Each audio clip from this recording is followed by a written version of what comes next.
Kia ora and welcome to the Creative Matters podcast, where we have inspiring conversations with New Zealand artists. I'm your host, Mandy Yarkich.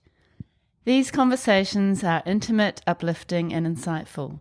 The guests on the show have absolutely enriched my life, and I'm sure their stories will have the same effect on you.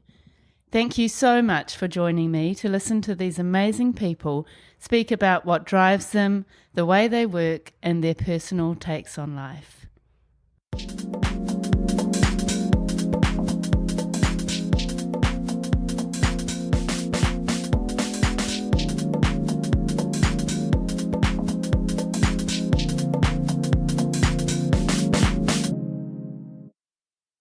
Linda Vaelua is a full-time visual artist and designer of Samoan and Scottish heritage. She grew up in the West Auckland suburb of Te Atatu South and is based in Tāmaki Makaurau Auckland. Linda straddles the worlds of digital graphic design and fine arts. Her aim is always to bring unique perspectives to the creative landscape. Her recent work explores her identity and mixed heritage through abstract maunga forms and malu patterns. Linda strives to provoke emotions and challenge conventional perspectives. Each piece she creates is an invitation for the audience to delve into a world where the norm begs to be understood, then challenged. Linda has only been a full-time artist for the last 2 years, and within that 2 years she has achieved so much. We have a very, very inspiring chat about how Linda studied design after leaving school and became an art director for a magazine at the young age of 25, and how years later she started painting and she created a virtual show of the first works she produced, marking the beginning of her full-time art practice. Linda talks about her incredibly busy, successful last 2 years, where she has had 3 solo shows and more than 12 group shows. She's written and designed a book, and she's created a show, and is now working on a joint show with her sister Alison, all at the same time as being a very dedicated mum to 4 children. Hi, Linda. Hi. Lovely to meet you. It's good to meet you as well. Thank you so much for coming all the way up to Muriwai, and a very big warm welcome to the Creative Matters podcast. Thanks so much for having me. Starting right back from the beginning, can you tell us about your childhood? I'm the youngest of 3 girls. My mum is Samoan, so she was born and raised in Samoa and migrated as a teenager. And Dad, I have Scottish background on my dad's side, so my grandfather was Scottish, and then on my grandmother's side, many generations of Pākehā New Zealand. Yeah, and as a child, I was very social. I was the kid that didn't really like to read books, and I was always playing with my friends, so I was always bored as well. I used to say to my mum, I'm so bored, and I always wanted to go off and play with my mates. So yeah, that was probably how I was. That's so funny, isn't it? I was a bit like that too, actually. Always needed to have someone to help entertain. Yeah. How did you find growing up being part Samoan and part Pākehā Scottish, which in those days might have been referred to as half-caste? Yeah. Well, growing up in Te Atatu South in West Auckland, the part of West Auckland that I was in, there weren't a lot of Pacific Islanders. I think there was maybe 2 boys in my year that were Samoan. Wow. And there were Māori kids, but predominantly the schools I went to were Pākehā. So, I knew I was Samoan, but maybe, I didn't have that richness until I was in high school, and I went to Avondale College, which had a huge school population, but a huge mixture and a huge Pacific Island population. And I joined the Samoan group and all those kinds of things, and really got to know more of my culture rather than just through my family. Yeah, which is so good. And half-caste is such a funny term, isn't it? Is it actually derogatory, or do you think, or is it? It's not really used anymore, is it? I think, like in Samoan, it's awhakasi, which is the same thing. It translates as half-caste. I would say that's probably how we refer to ourselves growing up. It's not really something I use anymore for myself, because Yeah, I think it can be a negative thing. It depends who's saying it, really. Yeah, and how they say it. Yeah. So I would just say I'm Samoan. Yeah. Yeah. And I think everybody's a mixture of often different cultures. It's quite strange to kind of define it in that way. Yeah, I think I learned something through one of my Māori friends, and she talked about, blood quantums, and that's something I explored in some of my work. Just that, that's not a concept that, say with Māori that they use. Like if you whakapapa to somewhere, then you are that, it's not about being quarter or eighth or whatever. It doesn't matter. That's your ancestry, that's where you belong. And so I think I've really taken that on board that, I don't need to give myself a label of being half this or half that, Yeah, which is so great. And you have definitely taken some of those ideas, as you said, into your art practice and some of your shows, which we can talk about later. Mm-hmm. As a child or as a teenager, were you starting to discover your own creativity? Oh, right from when I was a child. As a small kid, how you would be asked, what do you want to be when you grow up? I wanted to be an artist. And that was heavily influenced by my family and just mum's younger brother being an artist. And in our home, we had his artwork, but also on my other side of the family, on my Pākehā side of the family, we had paintings by my grandmother and my auntie was into photography. And so, and my older sisters were good at art. And so it was a very normal thing in our family to have all original artworks in the home. And I guess through my uncle, it was like that was a viable thing that, career or pathway I wanted to take. And I think, I was a little bit discouraged by my grandfather, my Scottish grandfather. He said, oh, why don't you be a nurse or something like that? And he was more traditional, I guess probably more concerned about whether you could have a job at the end of it. But my dad was pretty encouraging, and he could see that we were just all naturally gifted in that way and kind of steered me towards, it's great to do something creative, but he still had that mix of do something like design or something where there's a career and then, paint in your own time. Yeah. And how did you find high school art? Well, at our school, I think it's the fifth form curriculum was what they set up for us to do was all Pacific art. So, I got to explore that whole, my Samoan, like patterns and things like that. And I enjoyed it and I did really well. I think, my sisters as well, we all got top in art and, going through high school. I think in later years, so like Form 6 and 7, Year 12 and 13, some of the teachers were a bit more traditional and wanted you to do still lives. And I didn't enjoy that so much. But, and you were finding even at that time that you wanted to be talking about your culture? I think just the way they structured it in that fifth form certificate curriculum was that's kind of what we were steered to do. And maybe it was because our school had a big Polynesian population. I'm not really sure why, but it was Pacific art that we were all doing in year 11. Yeah. Which is so good. Yeah. I knew what I wanted to do, so I just took subjects that were going to help me to get into the course I wanted to do. I think I did did I do design?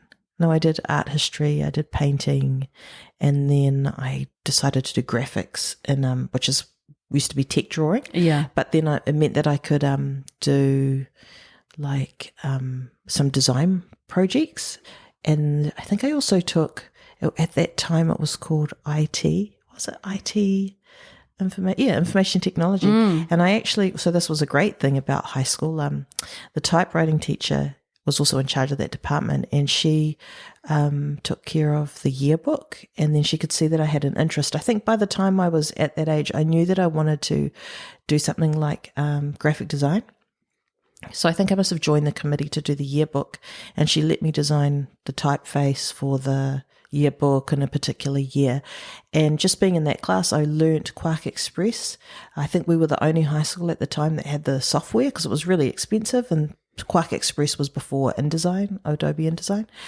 So I basically, when I got to design school, I already knew how to use the program, and I was well ahead of everyone else. They had to learn as we went along, but I already knew how to use the programs. That's great. Yeah. And were you thinking at that point that you'd like to be working in magazines with design? Yeah, I'd already kind of narrowed it down to that. I think I do remember at high school, the two options I was thinking about was textile design and graphic design in magazines. And for whatever reason, I opted for graphic design. Yeah. And then it's interesting, isn't it, that you've actually, you're using textiles a lot in your art practice now. Yeah, that's true. Yeah. Yeah. And then, so what happened after school? Where did you go from there? So I went straight into study at design school. I went to Unitec, and my first year, that was a very creative year.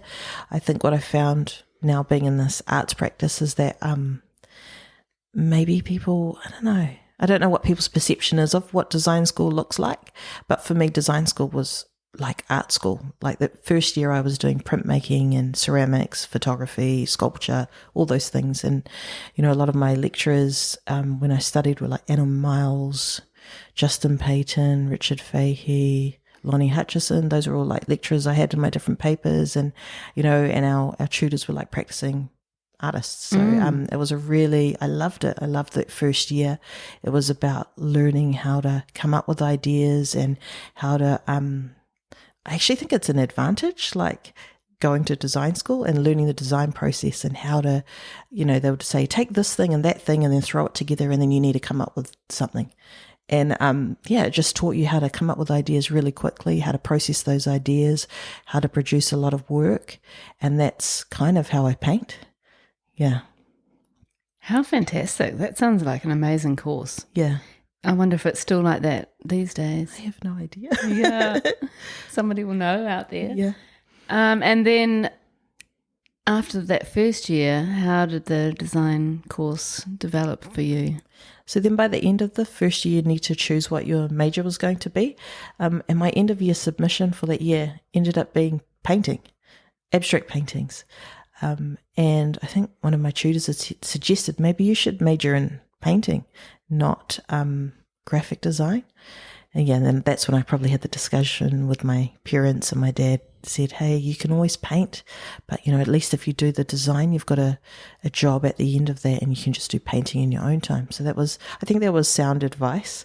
And I didn't have any regrets in going down that pathway. So it was 3 years of graphic design where I learned more and more how to develop ideas, design process, and then how to output that into different things. By the end of it, I think when you're studying as well, you're already picking up freelance jobs from people, and they're, can you design this logo or do whatever. So it was fun. I look back at design school with good memories. Yeah, and it probably has informed your practice more than you realise. Yeah. And then at age 25, you were art director for the New Zealand Women's Weekly, which is pretty amazing and very young for that kind of role. Yeah, I think when I first graduated, I was really lucky that my first job was as a designer at the New Zealand Women's Weekly. We didn't get paid very much, but it was, it was exciting. We were working on a magazine, and they had, it was weekly deadlines, new stories every week, and it was like celebrities, and they did photo shoots, and it was fun. It was fun when you're in your 20s to work somewhere like that, and the staff were all kind of around your age, and I did that for a while, and then I actually left the company because I thought, I feel like I'm getting too pigeonholed in design where I'm just doing magazines. So I ended up doing a little stint in a marketing department at an engineering firm at Becker Carter, I think it was called. And that was a really good experience as well, working in the corporate world and doing, like branding and things like that. But with it, because I had that first job was, it was about weekly deadlines. It was, we always worked to deadlines. So you had to learn how to create something that looked good in a really short space of time, and then be happy with it, and then just move on to the next thing.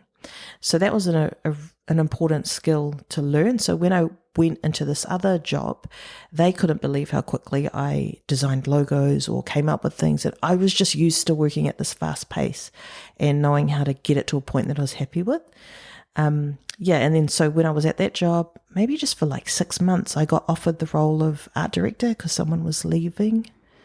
Is that right? Yeah, from the Women's Weekly. And so that's when I ended up back there. So you went back. I actually think I might have done some more work between there. No, I feel like I moved around.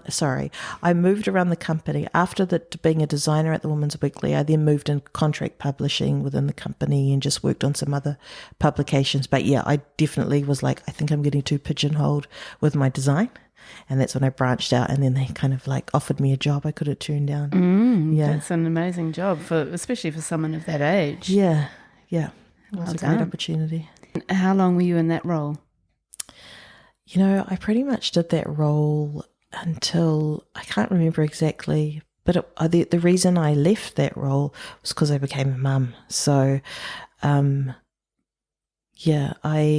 had my first child, and my husband and I my mum kindly offered to look after her full time once she was about 7 months or something. I think I went back to work, and the work situation had kind of changed. It was but like longer hours and things like that. And we were the kind of parents, it was our first child and we wanted her in a routine and everything. So I literally felt like I saw my daughter for half an hour in the morning and then half an hour at night, and then she was in bed. And my mum was so amazing. She would like bath her and feed her and pretty much deliver her to our house and then go sit in traffic to go back home out to West Auckland, and would get half an hour and put her to bed. And after a little while, I thought, this is not why I wanted to become a parent. So we decided that I would, I just said I can't really maintain this. So I decided to resign from my job, which I guess looking back was kind of a big deal. That, it was a amazing job. But yeah, it wasn't something I could, maybe today you might have been able to do a job share kind of situation. There would have been more flexibility, but at that time that was quite a new thing. And there was no working from home in those days? No, definitely not. Even though I could have, I had the setup at home. So yeah, I took that risk and I quit my job, and then I just did freelance work. And that was the beauty of having chosen graphic design, because all along, right from when you're a student until now, people are always asking you to do freelance jobs. So I think it turned out that I was able to, work half the hours and get paid maybe the same amount of money just freelancing. And, I'd be putting on the laundry, or when she was napping, I'd be, okay, I'll just finish this ad for someone, or, so it all worked well. I didn't have any. That's so good. Yeah. And you sort of ended up with the best of both worlds in some ways. I got a contract working on a magazine called Pacific magazine. So I did the rebrand for that. And just through working there, I met Kiani Matata Sipu, who I ended up working with in the future on Nuku, the book that she came up with. So that, we worked together years ago. So that was a really good contract to have. It was fun. I was working in magazines again, but still having that flexibility of being a mum. So I'd just go into the office maybe on deadline week, and the rest of the time I could just be at home working, and my daughter was in preschool by that time. And then I had another child, and I still was able to balance the whole freelance thing with 2 kids, which was great. And then, before my son, he was under 1, my husband had an opportunity for a job in the Philippines, in Manila, which was kind of out of left field. He'd been working in IT for Microsoft for quite some time, and this was for Microsoft Philippines. So, we just didn't take it serious at first. I think he always thought that maybe if we lived overseas, we'd talked about that before, it might be Singapore or Seattle, those being main hubs for the company. So I think I remember thinking, where is the Philippines? Although I knew some Filipino people.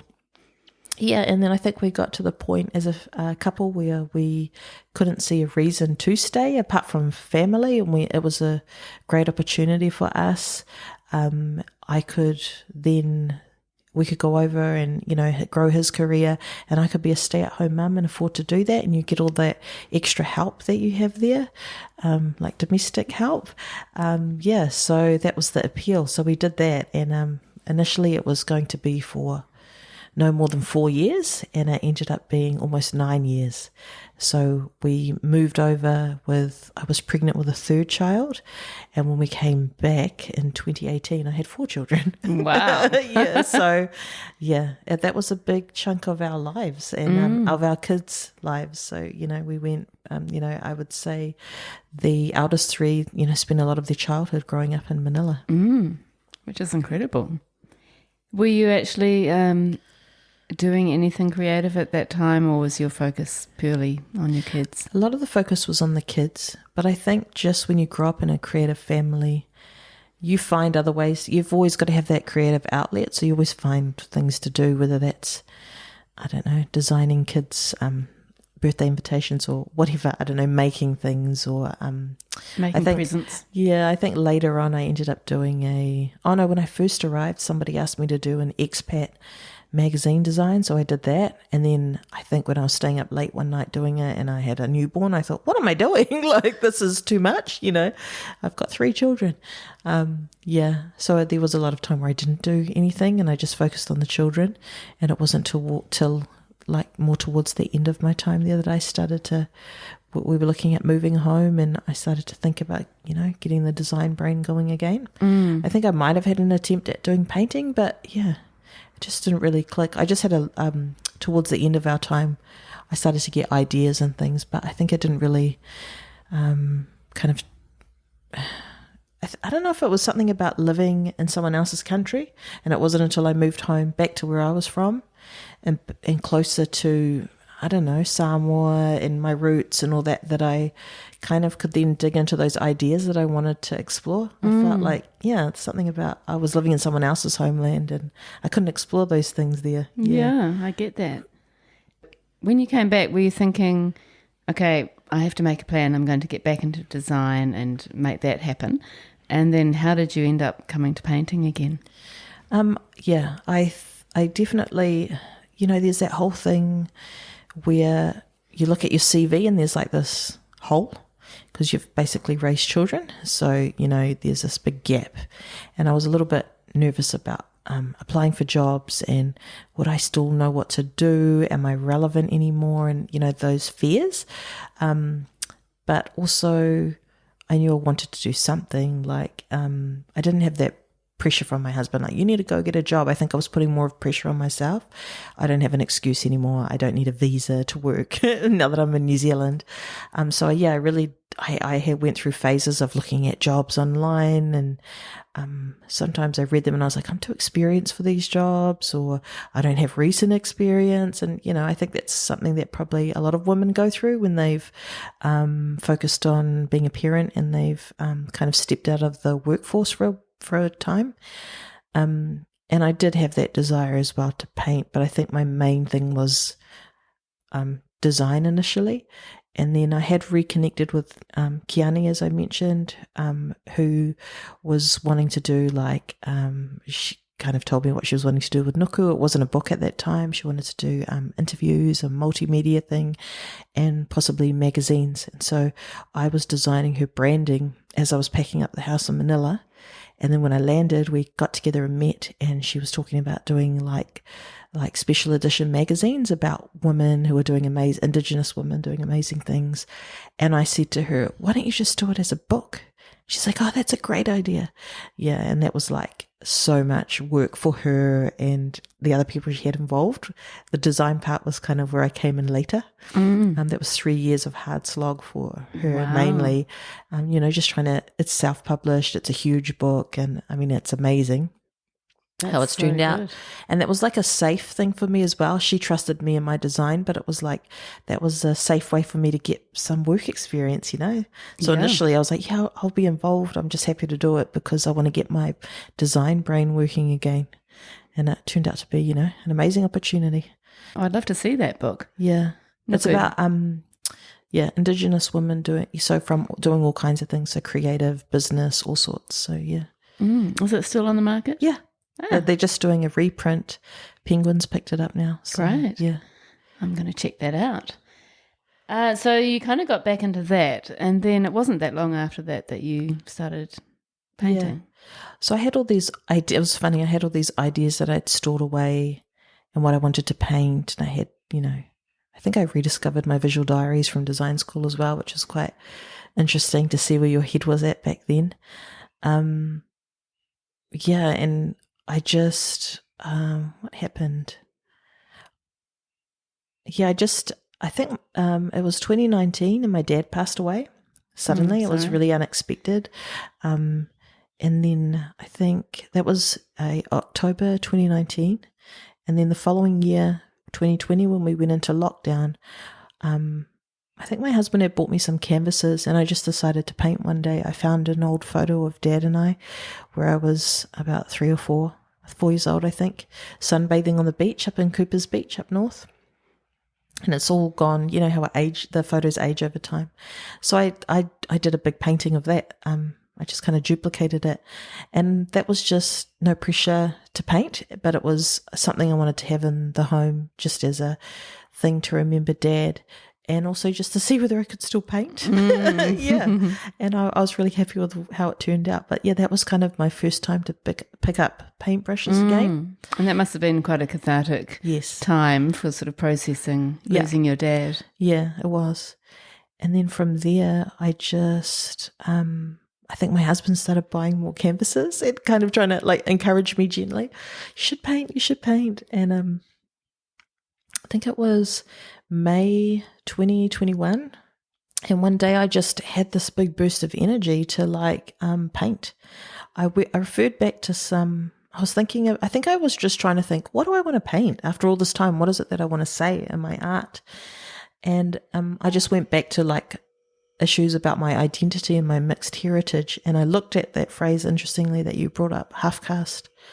And I had done these mono prints I think in my second year at design school, and they're all framed in my house. And I was looking at siapo or Samoan tapa cloth as a textural thing through these prints.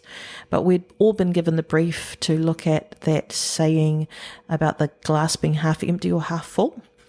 And so I had done these prints where I had made the glass, like I changed it to look like a Samoan motif. I'd done like repeated rows of them with not super obvious, and I'd use the word half empty, half full. So I was like, I think there's something in that that's a good metaphor for me to talk about my identity. So over like maybe a 8-day period, I did like 13 paintings. And so every day the kids would come home, my husband would come home, and there'd be a new painting. And because of that design process as well, I just worked on multiple paintings at one time, and as something dry, I'd go back to something else. And as I'm painting, I'm thinking about what I'm going to do next, so it was almost like this outpouring of creativity after like years of thinking about it. Yeah. How amazing. And then at the end of it, the house was filled with paintings, and I was like, okay, what am I going to do now with them? That's so good. And what were they like? I mean, they were quite geometric at that point. They're quite expressive, like expressive, a little bit abstract. There's a lot of bright colors, blue, brown. You can still see that Samoan motif in there, and I've used a bit of words in there because just being a graphic designer, I like typography, and they're all on my Instagram page. They're like so I called the series Half, and I've used that pattern quite a bit actually in other works that I've done more recently. But yeah, I wasn't sure what to do once I completed them all. And my husband, just being in that tech background, he said, well, why don't you just do a virtual exhibition? And I was like, okay. And I think I must have finished them like the week before Samoan Language Week. And I was like, I didn't know how how galleries worked or anything like that. I just had all this work to show. So that's why I went down there. Like he bought the software for me. I took the photos, or I got a friend to help, and then he uploaded everything for me, and we launched it on Samoan Language Week in 2021. Yeah, and it was like software that you could monitor like where people had viewed it from in the world, and I think it had like, I don't know, over 1,500 views, and I got heaps of positive feedback. Really? And yeah. So was how I launched myself, really. And that was the beginning of your art practice. Yeah. That is so great, and good on your husband for being so encouraging and helping you to make it happen. Yeah. Yeah, he's been a major part of everything, really. Yeah, he's always encouraging me. And at that point, were you thinking that you wanted to be a full-time artist, and that was you were going to make that happen? I think by that point, yeah, I was like, okay, this is something I want to do full time.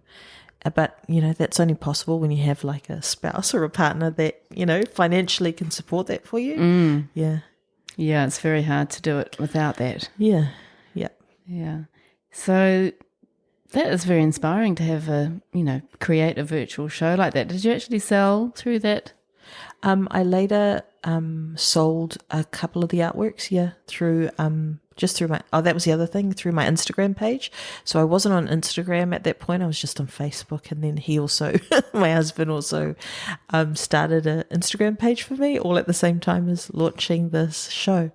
So it was like, someone I knew from Manila that bought a couple of the paintings as gifts for her daughters for Christmas. So that was the beginning of it all, really. And it's always nice when you get some positive response when you're first starting up. Yeah. That you think, oh yeah, maybe this could be okay. Yeah. It's good to get that kind of outside affirmation. Yeah, because I think I remember feeling like, I don't even know if this is any good. Like, I like it, but I don't know if other people will like it, and it's quite a vulnerable thing to do, isn't it? Just put yourself out there after not, having not shown anything. Yeah. And even though you studied design, did you feel like you were sort of at a disadvantage because you hadn't studied fine arts or visual arts?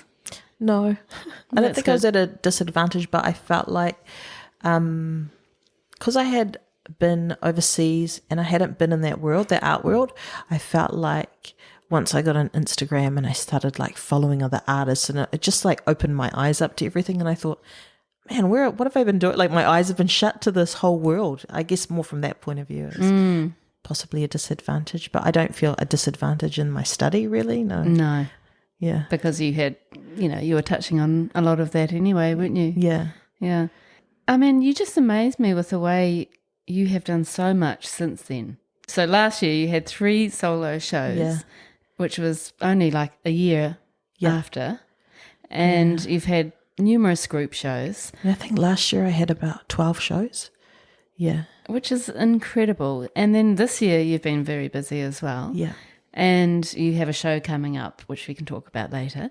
So how did you actually get from that point where you just sort of started painting at home and then decided that you were going to become a full-time artist? And for someone who's been away and, as you said, not sort of part of that community, how did you make all of that happen?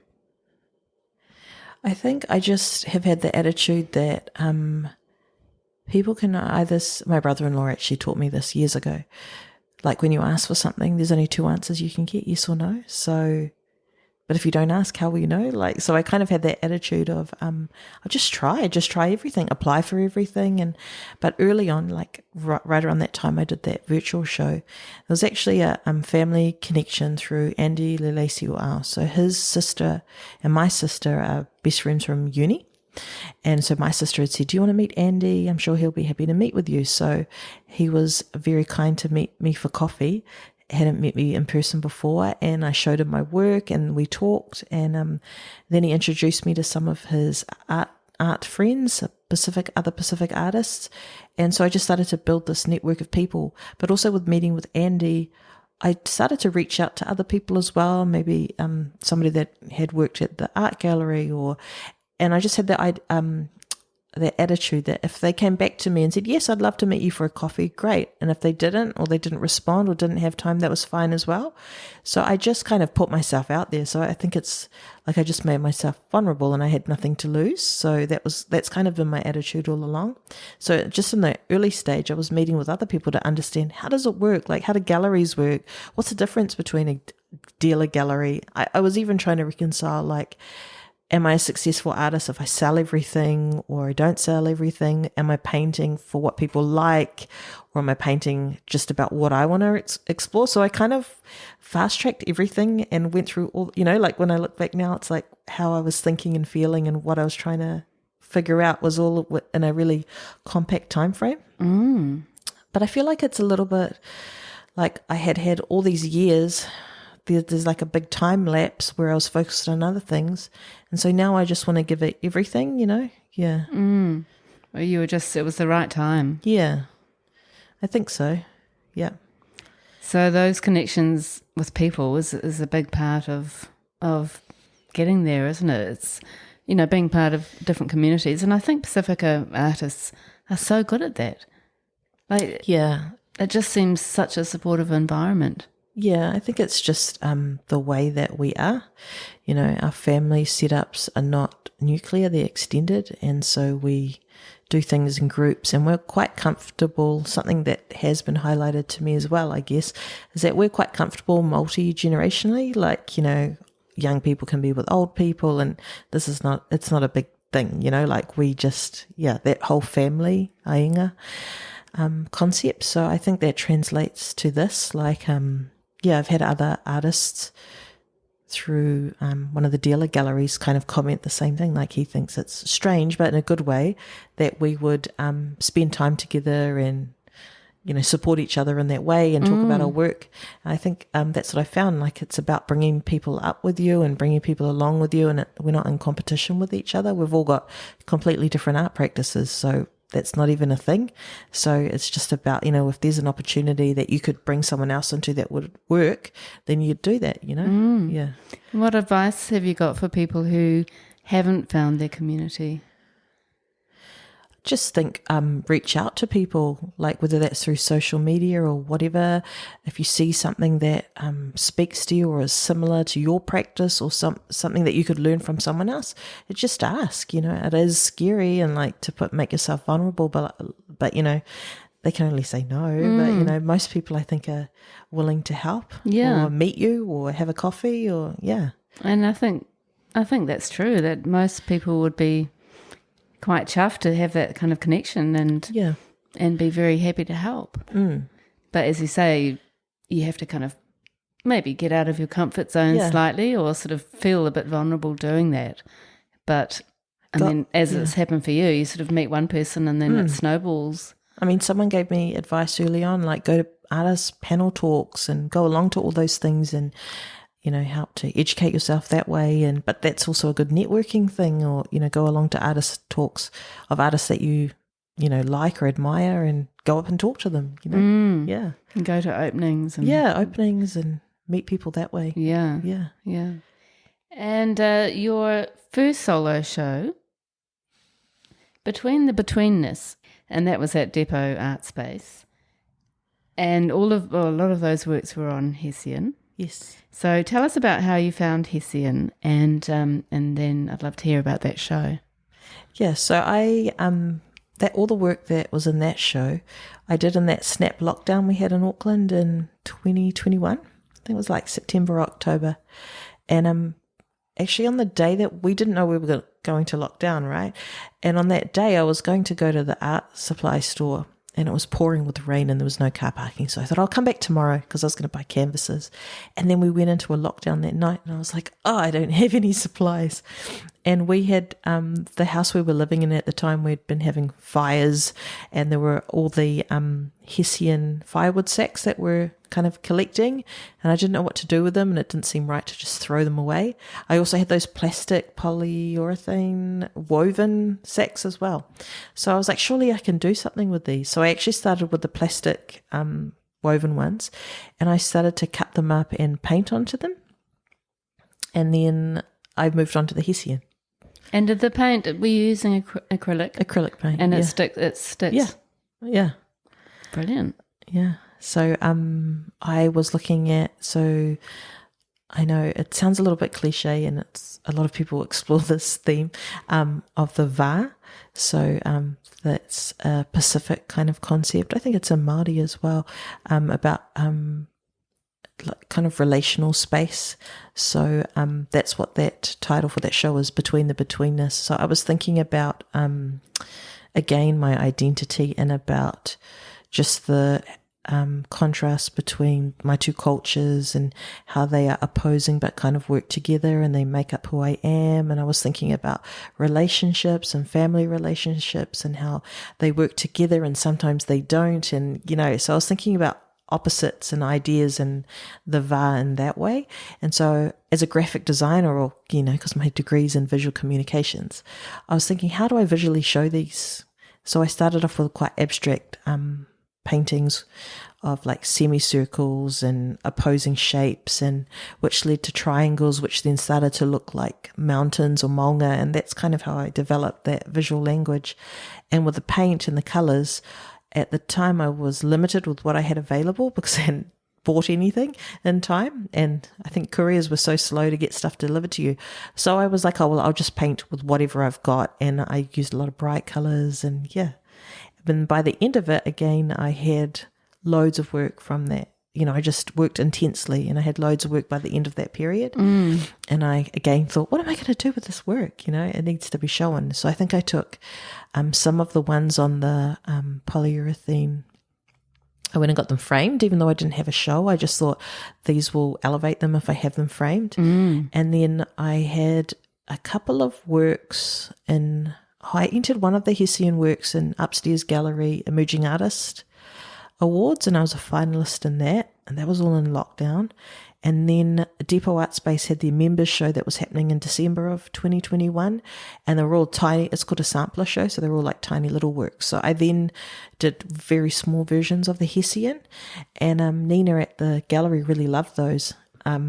And so I approached her, and because we'd kind of built up this rapport, and I said, I've got all this work from lockdown. I think I went and got it all professionally photographed as well. So I kind of did all this thing, all these things, and kind of paid money for things, not knowing whether anything would happen with it. But I was like documenting it, and yeah. And so I sent her images of the work, and she said, yeah, they're really great. I'll need to check it off with the committee or whatever. And she said, yeah, we do actually have some slots available for shows. And so that's how I ended up having, as she said, oh, sorry, it's just in the small street front gallery. And I was like, well, that's fine, because I've never had a solo show. I was quite happy with that.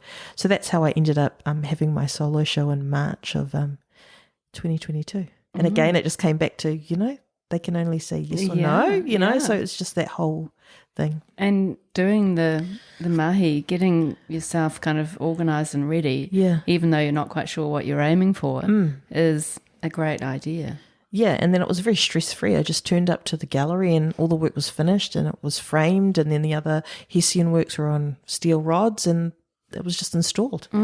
Yeah. Brilliant. And it was a really successful show, actually. Like, if you base it on turnout and sales, I sold most of the work, and it was actually from that Scott Laurie saw my work. So I think Sefton Rani had taken a photo, or he had a photo on his phone from that show, and he was just flicking through his phone, and then Scott saw the work. Who's this? And he said, oh, I think at that time Sefton and I hadn't even met, but he said, oh, that's Linda, she's friends with Andy. And he said, oh, I really like that, and he ended up buying one of the works from that show, and then he asked Andy for my number, called me, and he was really excited and said, I want to do a show with you. So it was just kind of mind-blowing. It's like I'd gone from having my first solo, and then now it was a dealer gallery. Which is so great. Yeah. And it's almost like if you kind of put yourself out there and just get in there, then that's when stuff can happen. Yeah. And I think also just within that time frame of having the depot show on that week, I had 3 openings that week. It just happened to turn out that way.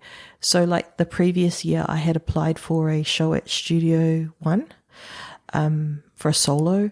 I got that, and then they just give you the dates. So that happened to be, maybe it was the following week after that. And then, it was like the next month I had that show at Studio One. And then on that week, I had been asked to be in a show out at Corbin's that Leela Bai curates called Sunday Girl. And it had been postponed because of COVID so much that it ended up opening the same week as my solo at Studio One. And then when my show closed at Depot, Scott said, whatever doesn't sell there, I'm going to put it in this group show I'm doing. I was like, okay. 3 openings on that week. Wow. Within 2 days. And then, I was just so green and naive. And I'm not saying that I know everything now either, but I turned up to Scott's and he texted me the night before. And they had like a preview show, and he said, oh, both at work sold. One of them to a private collection, and and he was like, it's a really big deal, and congratulations. And it was just, That's it was just massive. kind of like a whirlwind kind of thing. Yeah. And why do you think people were responding to your work so well? I don't know. I don't know. Maybe I don't know if it's different. I wouldn't like to say that. I guess like the two works in that show were the those mountain maunga stars with the bright colours, but one was like more natural colours, and the other one was like really like orange and turquoise. They both sold, so I don't know. There's something about them that appeal to people, and the material, and the raw edge of the hessian, maybe, yeah. I like the fact that I was repurposing something that might have been thrown away into an artwork. Yeah. Yeah, and something that you've used in your family home just feels good too. Yeah, because you can buy it from Spotlight or wherever on rolls. Yeah. But it doesn't feel the same. Like, No. There's something about, because I've also got a whole collection of them that my sister gave to me. Someone had given her a lot of coffee bean sacks years ago, and they were sitting in storage, and she said, I've got a whole lot of those I can give to you if you want. I said, sure. And yeah, on the back of those, you get that whole history and the stamping from the coffee bean exporters or whatever. And so, yeah, it's really nice. Yeah, it's to really, repurpose really something. Nice. Yeah. And were you introducing the wool and the stitching in those ones, or did that come later? No, that came later. Yeah. Oh, so nice. I just love it. I mean, it is kind of geometric. Most of them are geometric, but then they have so much reference to your Scottish heritage and your Samoan heritage. So is it actually obvious that the patterns that you're using are Samoan, do you think? Well, in the show that I had at Studio One, that was called From Tartan to Tatau. So that's referencing, the Scottish and the Samoan. And some of the patterns are obvious, and in some of the artworks I was doing repetition, and I was kind of mixing them together. And I don't think it is obvious that it's it could be it could be anything really, Yeah. One of them almost looked Moroccan, or just the way that the patterns kind of blended together once I repeated them all. Yeah. I was thinking about I mentioned to you about how in Pacific and Māori culture, how pattern is very important, and tattoo and the designs, they have meanings to us. And we often don't like it when people use our patterns, or that maybe don't have an understanding of what they mean. But I was thinking about in my Scottish heritage, you come from a clan and you have a clan name, and with that there's a tartan, and you have a family crest. All these things are things that you can identify with. And so like in my family, it's the Livingston clan, so there's a specific motto for your family and a tartan.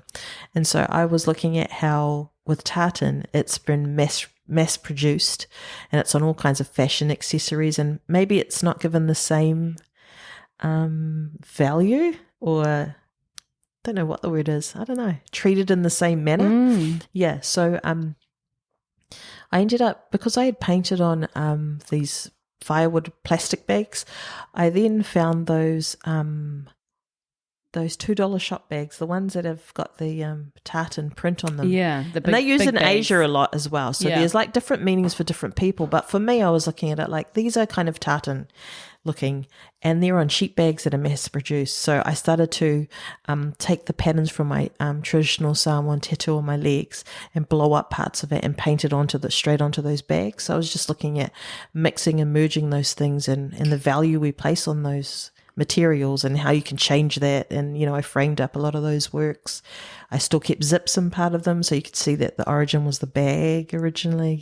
So just I love that. Yeah. And that show at Studio One, that was incredible. And we were just saying, I actually ended up seeing that show accidentally almost, because I was at Judith Milner's opening, which was in the room next door. And I was really blown away by it, because it was, especially that photo, which I just have in my mind so clearly of it was your daughter and your son, wasn't it? Can you tell us about that one? The original concept for this whole show started with those photos. And I was thinking about how to portray that mixed heritage. So me being a mix of both. And I've got two kids that are similar in age. They're about 15 months apart. And my son's got quite dark features, really, really dark eyes and dark hair. And my daughter's got very fair skin and brown, thick Samoan hair, but brown hair. So I thought about juxtaposing that and dressing Hazel in a traditional Samoan attire, but with her fair skin. And then Kanan with his dark features in a kilt and everything. So I went to the extent of ordering a kilt and getting it made for him in our Livingston clan thing, and hiring all the get up and everything. And then I approached my friend Kiani again and I said, oh, would you mind photographing us? So we actually took those photographs out at Ihumātao out there, because that's where she's from. And I was kind of like a hybrid of both. I wore the tartan, but I wore it in a way that you'd wear like a tapa cloth or a woven mat in a Samoan context. And then I had the traditional headdress and then my tattoos. And so I was looking at that, the tartan touching my tattoo and how those mixture of patterns. Yeah. So beautiful. And the photography, even though you weren't doing the actual photographs, you were, I guess it's kind of a design thing too, isn't it? And as well as your art practice, that you're creating the scene, or however you want to say that, and then capturing it, with a photograph, which is amazing. And then within that show, you had paintings as well. Yeah, so then I used the photographs as like a starting point for what I was going to do for the artwork, and it was quite stressful because I'd had all this busyness happening, and I thought, oh my gosh, I don't even know what I'm going to do for the show, and so I just worked away at it. And so then I started to think about crests and family crests. So I did all these little wood panels, paintings, and again I was mixing the Samoan and the Livingston patterns, and I just kept it to a limited color palette. It was a good show. I think it was a good show. I got good feedback. It was a beautiful show. Yeah, and the way that you've captured the two cultures is I don't know. It's quite unique in a way. The way you've presented that, because I feel like when you're mixed heritage, I want to embrace all of me. I don't want to just focus on. I know often people will be like, maybe the Samoan's the dominant because we live in this part of the world, and then the other thing becomes a back, which is fine. Like, it's up to individuals, but for me, I'm like, that all makes up part of me, and I belong to all those things. So I want to express all those things. I want to be authentic about, who I am. I don't want to make out that I'm like, we've just returned from a family trip to Samoa, and I think I always have this, this is home, Samoa, but then I'm very aware that, I'm not fluent in the language, and that's okay. But, I'm not fully from here either, from Samoa. I've been raised in New Zealand, so I'm very aware of all these things that make me up. Yeah. Yeah. And they're all special. Yeah. And should be valued. Yeah. And then your solo show with Scott Laurie Gallery, that came after that. So tell us about that one. Yeah, that was quite a big deal, and I was really grateful for this opportunity, because I felt like I'm a nobody, and Scott was, he's great at that, just bringing in new artists. So he had Roy Good as the artist who had a solo in the main part of the gallery, and he could see that our work would work quite well next to each other. So and then there was also Louise Blyton, I think I've got her name right, who had some works she's from Australia. So it was all abstract art, and mine was quite, raw and a bit more loose. And so it was a great show, and I just felt really humbled to be in that same space with someone like Roy. And I was really interested to learn that, his work background, that he also was in graphic design and designed lots of, iconic logos in the past for like the 1998 World Expo and the Commonwealth Games and things like that, and I started to realize, I guess graphic designers, they kind of, you can see it when it translates into painting or art, that they kind of naturally go towards like abstract art. Yeah, it makes sense. And what kind of work did you have in that show? Everything was on Hessian. Oh no, I had 2 canvases actually. Roy ended up buying one of them, I think. Yeah, Really? he really liked it. I think you shared it on one of your posts, actually. It was the black and that white one. one with the part of the bag that I'd cut out. Yeah, beautiful. Yeah. And I did these huge, not huge, but I did these long pieces. They were actually painted to be landscape.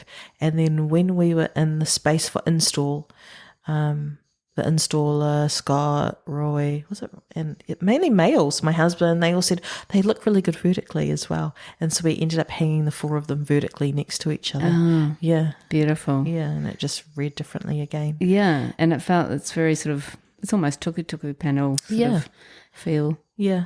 And then I think leading up to the show, or at some point when Scott and I had a conversation, he had said, what did he say to me? Something about pushing myself or thinking about what I want to say. So I had these small works that I'd kind of done previously. I had these long ones that I created, and then I had these medium-sized Hessian ones that I'd done as well. And I thought I kind of want to do some kind of showstopper, something big that I haven't done before. So I kind of did my biggest work at that point, and I that's where the stitching came in, and I had collected all these bags, coffee bean bags from my sister, and I kind of like laid them out and stitched them together to make one big canvas. And one of the sacks was really almost like straw-like. I don't even know the material. It was really raw. And then I just thought I just kind of worked at it over a few days and would paint parts of it and step away. A little bit different from my other works where I knew where I was heading with it. And it ended up just being a big painting that kind of told my genealogy. It had 3 parts to it, and it was kind of like the middle part was the Pacific Ocean and kind of represented Samoa, and I had done this repeat pattern that had been done in my original virtual show.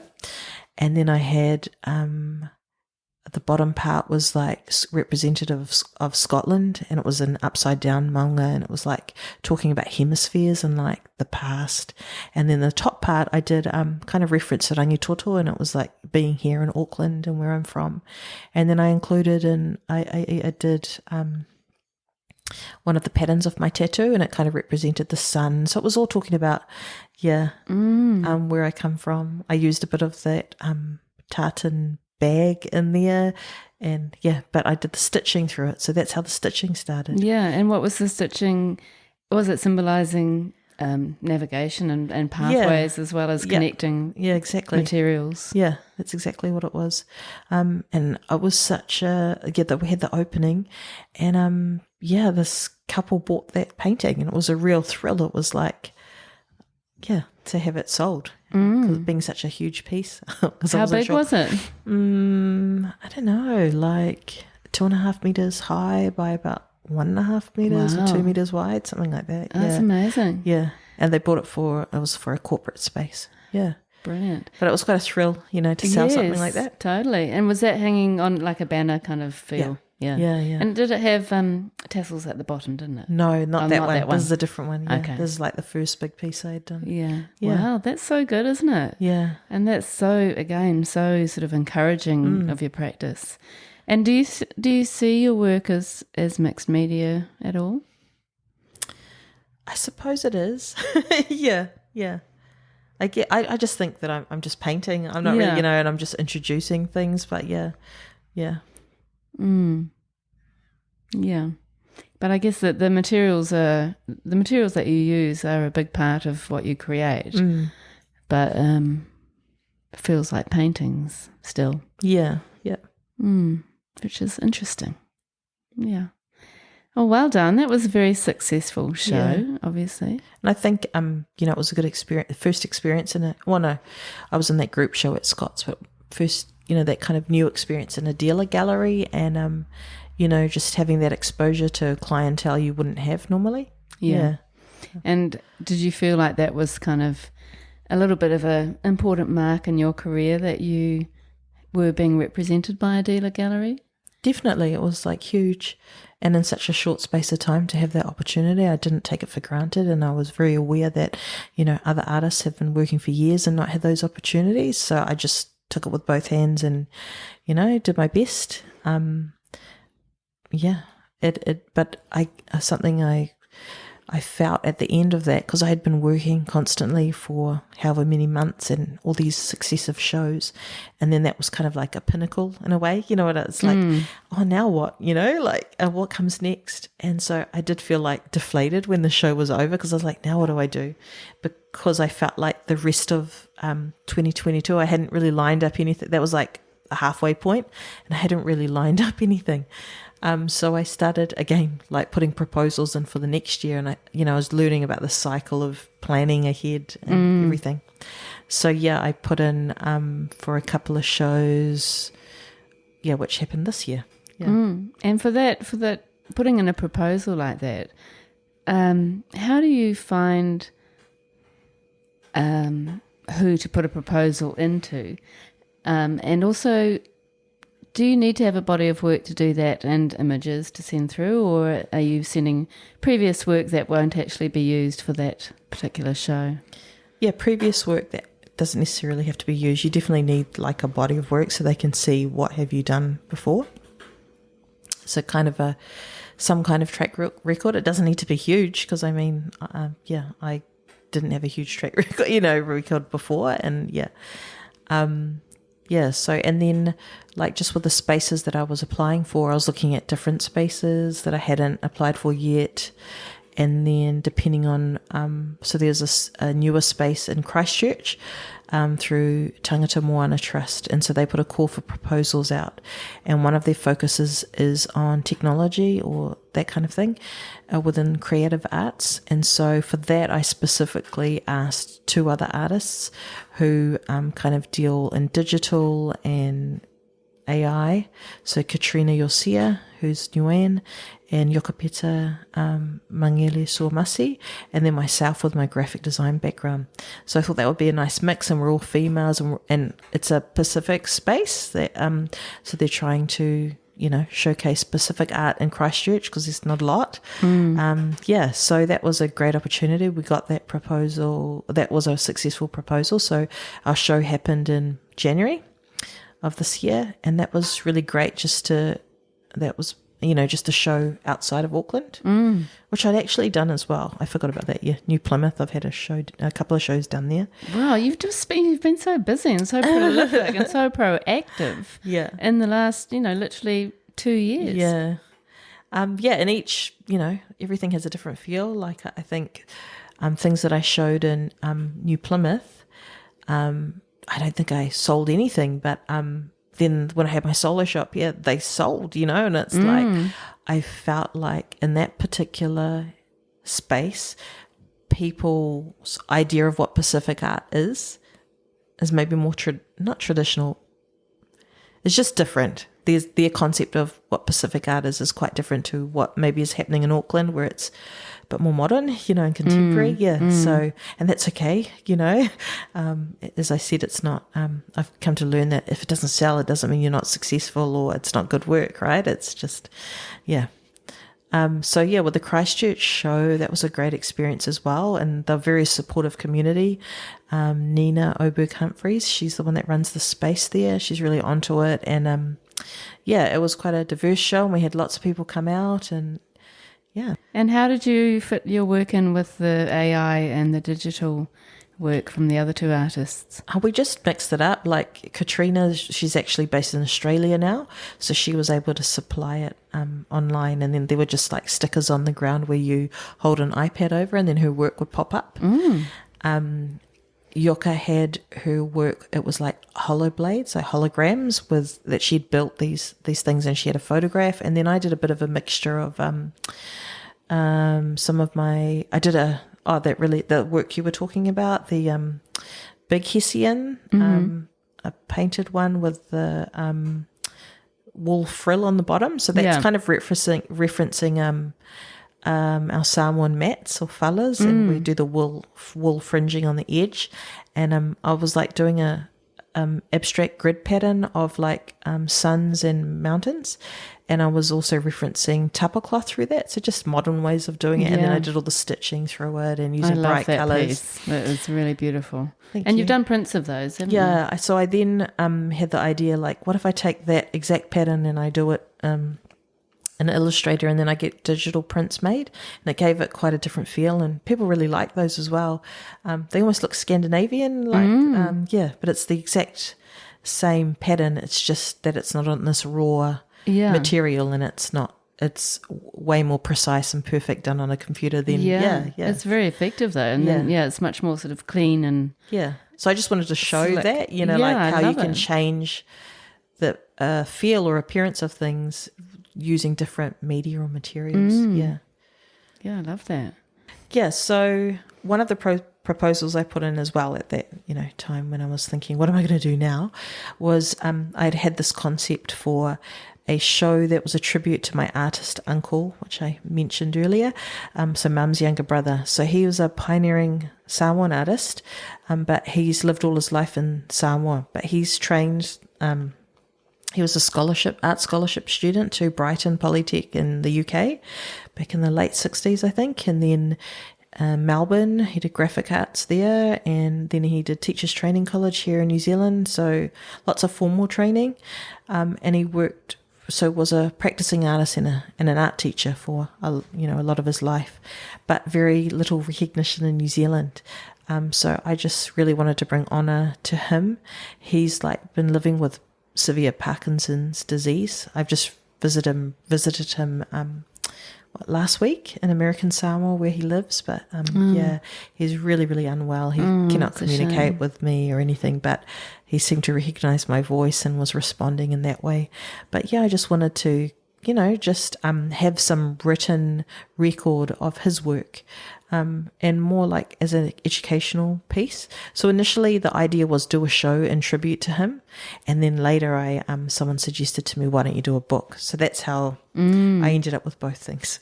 Yeah, which is so incredible. And where was that? That was at Maungari Arts Centre. Yeah. And I love the way that has come together, that you've used that show as a book launch for this amazing book. And then you've also invited other artists who have been influenced by your uncle's art in some way or have connected to it.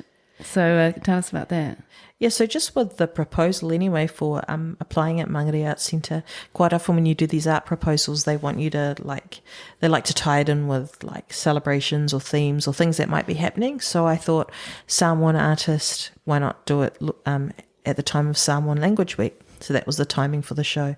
And so on top of that, I because I'd built up this group of artist friends over this short time, I asked other Samoan artists that I thought, I mentioned the project to them, the show, and they were really excited. And then quite often they would say, oh yeah, I remember the book that he illustrated. So just to give it context, he illustrated the Myths and Legends of Samoa book back in 1979. Most Samoan families in New Zealand had this book at some stage. So although they're not familiar with him per se, they probably don't realize that they are through this book, that he's the artist behind those illustrations. So that was kind of my vehicle into introducing him to people.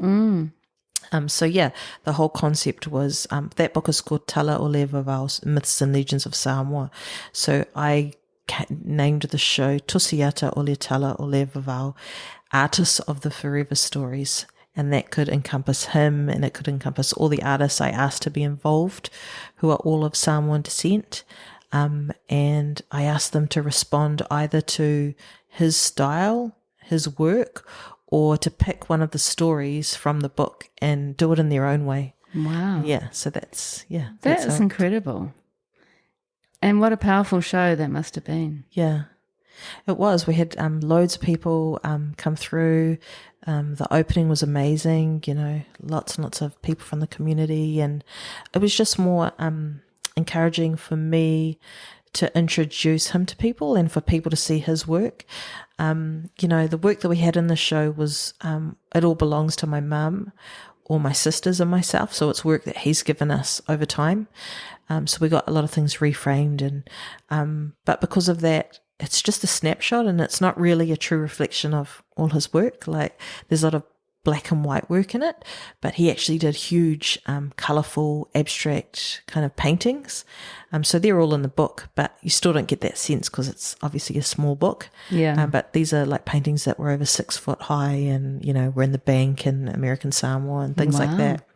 So, it just gives you a snapshot of what some of his work is like, maybe his early work, I would say. But in the late 90s and early 2000s, he did like really big, colourful things. That's incredible. And you had his work and the work of the artist kind of, how did you display that? Yeah, so it worked out perfectly actually. Because of that space, you have the gallery 1 and 2, and then there's a big opening between them.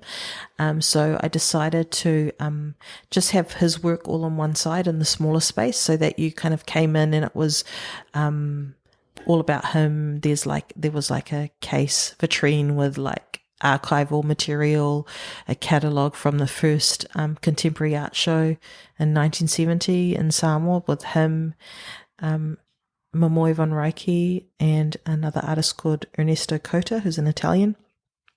And in that catalogue, it's Albert Wentz written about all of their work. And so, it was like the first show in Samoa. So things like that to go along with like the experience of looking at his work. And then in the bigger gallery next door was where I had all today's practicing artists and their response. Yeah. I love that so much. And you very kindly gifted me the book, which is beautiful. And it has gorgeous, very bright, almost neon cover. Yeah. And then the beginning of the book, it's almost like it's in 2 books, isn't it? That starts with honouring your uncle, and then the work of the contemporary artists who were in that show. How did you write the book, and how did you sort of figure out what to do and how to do it? Well, like from a design point of view, I knew I could do the book, no problem. Like I've done Nuku, which was like 300 and something pages. That wasn't the hard part. The hard part was creating the content, because I'm not a writer, so I was like, how am I going to do this? I can't interview him because he's not able to speak to tell me. So I decided the approach would be to interview different people that have known him in his life, contemporaries, colleagues, family members. And so I just went through the process of making a list, interviewing people, and sometimes it led to other people. I'd interview someone and they'd say, mention someone's name. Everyone was just so helpful. It was amazing. And again, I still had that approach of, they can only say yes or no. So I would reach out to people on Facebook and say, hi, I'm Yosua's niece, I'm doing this book, blah, blah, blah, or email people. And everyone was always willing to help. So it's created a really lovely personal kind of, take from different people. And a lovely experience for you to meet the people who are connected to your uncle. Yeah. And then I, just from that, I had some help with someone transcribing. Oh no, again, my husband found software and I was able to record, and it transcribed everything. And then I cleaned up the text, and then I had someone else write it in the first person, edit the text that way. And then I, had Jeremy Sherlock Publishing. We had worked together on Nuku, on the Nuku book.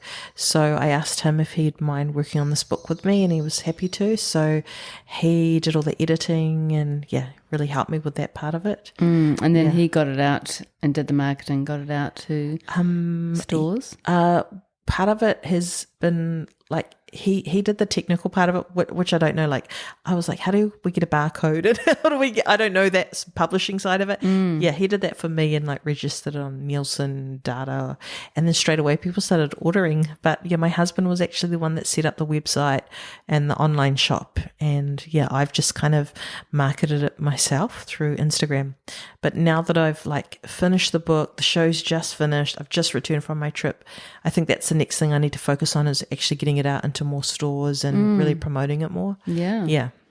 I just haven't had the capacity to do that. No. I was just so focused probably since December last year or November on just getting the book done and meeting that deadline, and the deadline was the opening of the show. Yeah. It was hugely exhausting, rewarding but exhausting. I can imagine. But you're just a very busy capable, organised woman. I mean, you have to be because you've just achieved so much. Thank you. Yeah. Amazing. I mean, yeah, it's hard, like, just trying to balance everything, family time, and I just have to make the most of the time when the kids are at school. Yeah, it's a small window. So then when people want to meet up or do things, it's like that cuts into that time, Yeah. So I get this very small window. It's like by 2, I'm already thinking about going to school to do pickups. And Yeah, I can imagine. all the after school activities. How are we going for time? Oh, yeah, we're all right. It's all right. I've got my husband to help today. Good on him.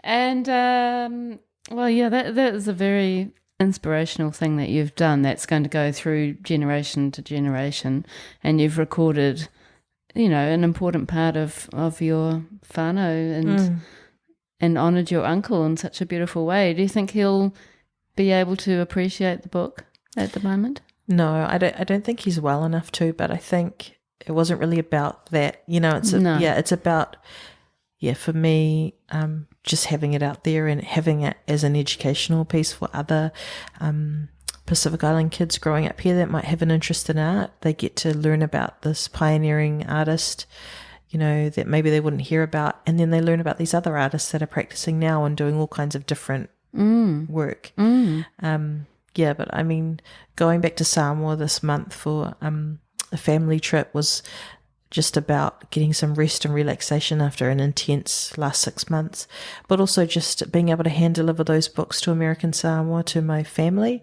I did a quick trip, like a 1-day trip, flying over in this little aeroplane from Samoa to American Samoa, and there was nothing like being in person to be. I've been doing video calls with his sons and my auntie over this period of time and interviewed them all. They all have something to say in the book, but it was just great to be in person and to hang out and just to express to my auntie, what was the whole purpose of this book. And she was just so grateful, and she sent me a lovely message afterwards saying, thank you so much for all your hard work and just for making your uncle's dreams come true. And, that just made it all worth it. Yeah.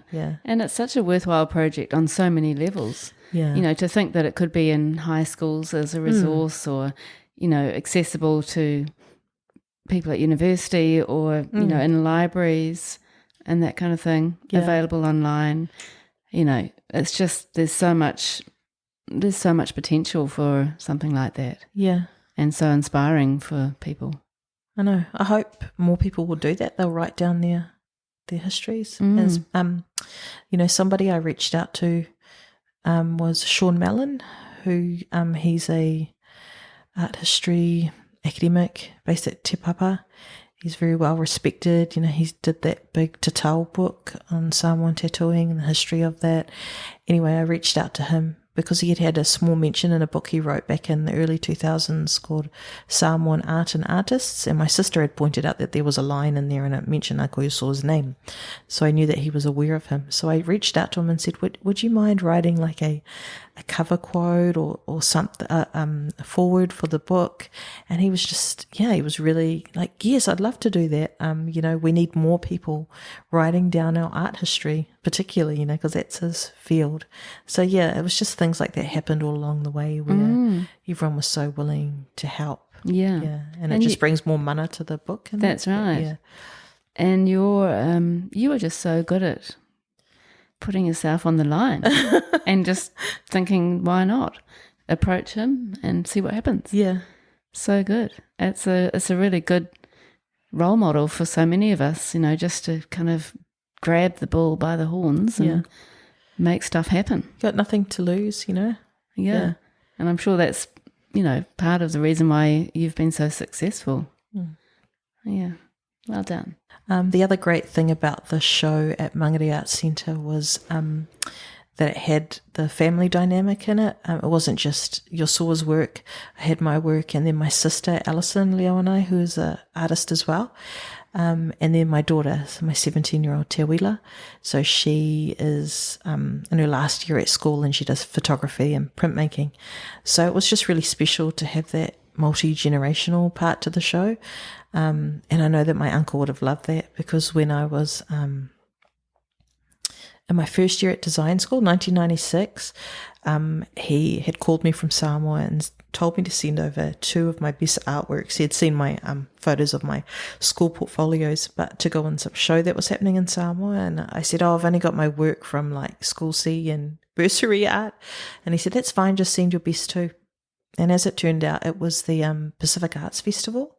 And I still have the catalogue. And, in that, so it's got my School C art on one of the title pages. And then behind it, it's got like Fatu and Andy's work and Dagmar's work and all these established people with my teenage artwork. And I kind of laughed with one of the guys I interviewed who was one of his best friends and said, and Uncle Yusua put my artwork. And he said, no, actually I did the catalogue and I chose your artwork because I thought it was really good and I liked it on that page. But anyway, all of that was to say that, my uncle was really about encouraging, if he saw that talent in you and just bringing you along. So I know he would have loved the fact that Te Wila was in the show as well. Yeah, that's really special. Yeah. And that must have been such an emotional moment for you. Yeah, it's a big deal. Yeah, it's big. No, it's awesome that you've managed to capture that life and the talent of your uncle, and then made those connections with your family. Yeah, it's great. And then, speaking of family, you also have planned an exhibition with your sister coming up in September. And that's called Kindred. Yes. So what's all that about? That just sounds amazing also. So we're both going to be showing at Bergman Gallery. So they approached us. I think the manager originally didn't know that we were sisters, but Ben Bergman was aware that we were sisters, and he thought that was a great thing because that they tend to show a lot of Pacific artists, and he just, that's part of being Pacific is that whole family dynamic. So so that's exciting. We're both working away on that, so that will be early September that opens. That's in K Road, isn't it? Yeah. And Alison's work you showed me is beautiful stitch work, and is geometric, isn't it, mostly? And so that I can imagine that would connect beautifully with what you do. It's, I've come back from Samoa, reinvigorated and with lots of ideas. I think if you look at our work, it's quite different from each other. Hers is beautiful and intricate, and it's very labor intensive. Mine is, I think it reflects our personalities. Mine is very, I don't know, it's bright and colourful as well, and I do stitching, but it's quite different, and it's quite raw and loose. So I think personality-wise, growing up, Alison was always the more organised one, and Is she the oldest? She's the middle child, but she's older than me. Yeah. And I was the younger child that was very laid back and maybe not really great at, back in those days, not great at meeting deadlines. But I learnt that over time as I worked. Yeah. Yeah. Oh, well, that would be really beautiful, won't it, to have a show with your sister? Yeah. And to see the way your works talk to each other. Yeah. She also looks at, our mixed heritage. It's just in a different way that we, it comes out uniquely. Yeah, so it'll be good to see our work together and how it's expressed differently. Yeah. Well, I must make sure I get to that show. Yeah. And, okay, I think it's question time. Mm-hmm.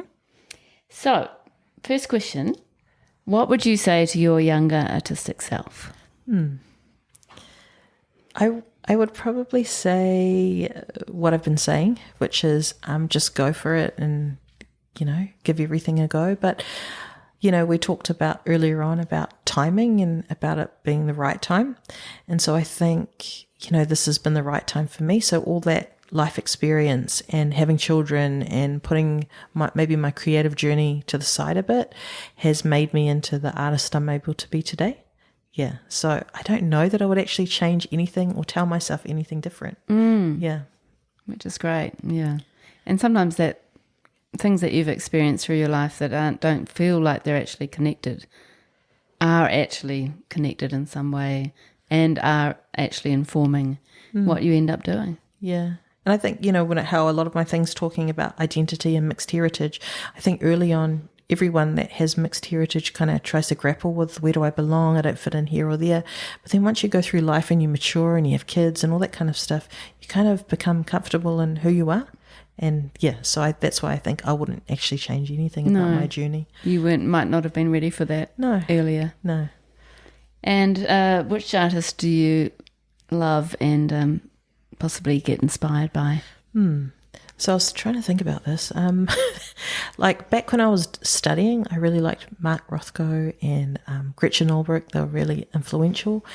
But, you know, I don't study a lot of artists today. This might sound weird, but it's more that I just want to have fresh eyes about what I'm doing, and I want to think about my ideas, and I don't want to get heavily influenced by what other people are doing and pick from here and there. So I guess I just love what my contemporaries are doing, you know, and what's going on currently. I really admire people like Andy Lele-Su'ao and John Pooley, and like looking at the breadth of their work. Like they were early on, back when I was a student, they were already, you know, practicing artists, and how their works evolved over time, and just the dedication to their practice. Yeah, obviously I've been influenced by my uncle, but I just love, you know, just what's happening with contemporary Pacific art. And, you know, that's why I asked certain people to be in my group shows as well, like Serene Hodgman, and just the different ways that who we are manifests in different people's styles. Yeah, I love it. Yeah. Very inspiring. And as an artist, what would you say is your biggest challenge? Balancing everything. Balancing life, balancing, as I said, there's just a limited window I have with children to be able to get my work done. So balancing working from home and then the pull to like do the housework, and then you know what I mean, or dinner or whatever, all those things that I need to do as a wife and a mother, and then still be able to like do my work, and that's limited amount of time that I have. But you know, one thing that I have found amazing about this whole journey I've been on for the last couple of years is the positive impact it's had on my kids through what they've said to me, what they've fed back to me. They're just so proud of my journey. And, you know, it's not that they weren't proud of me before, but in reality, when we lived in Manila, I was like able to be at every school event for them. I was like a full-time mum. But they knew that once upon a time, Mum used to design magazines, and they didn't really know what that meant. But now to have tangible things where they're like, wow, Mum, you did this book and you did this other book, and you have all these shows, and they come to the openings and they're exposed to this art world, and they're just so proud. And so that makes me proud that I'm having that. They're able to see me happy in what I'm doing. Yeah. That's so beautiful. And you're such a wonderful role model. Thank you. And what do you think drives you to make the kind of work you make? Just that not that I feel like I've wasted time, but like what I said before, now is my time. And so what drives me is to not waste any more time, like just chase after everything, and obviously not like burn myself out, but, you know, just go for everything and just enjoy it. Yeah. And do you think making this kind of work has helped you process parts of your identity and your cultures in some way? I think living overseas, like I think I have already kind of gone through that process of who I am and where. Do you know what I mean? Like living in New Zealand, I was very aware of being from here and being Samoan. And then when you live overseas and you say, where are you from? You say New Zealand. It's quite unusual. When you live in New Zealand, you say, I'm Samoan. When you live overseas, you say, I'm New Zealand. Yeah. And then they look at you and they think, you don't look like a New Zealander, because they think a New Zealander should look like a Pākehā. Or then they might think, oh, are you Māori? No. And so I think I've had to reconcile all that as well. Like, you know, who am I, my identity, where do I stand, where am I from, and all that kind of stuff. So I don't know that, that my artwork has helped me to get through that. I think I'm already at that point. Yeah. It's like a culmination of all that you've worked through. Yeah. But, you know, I think, you know, you would know as a creative person, you need that outlet, to be making and doing. So I'm just loving that part of it, like being able to, you know, finally just express your ideas, and hopefully other people, it might stir something in someone else, you know. And if it is about identity and it speaks to someone else, then that's awesome. Yeah. Yeah. Oh, well, your story is very, very inspiring, and I think it will be for our listeners as well. And just, you know, judging on what you've achieved in the last 2-3 years, I just feel like Wow, what are you going to achieve in the next 10 years? No pressure. You've started strong and hard. So it's very exciting. I can't wait to see what you get up to. So thank you very, very much, Linda, for being on the show. Thanks so much for having me. I've really enjoyed it.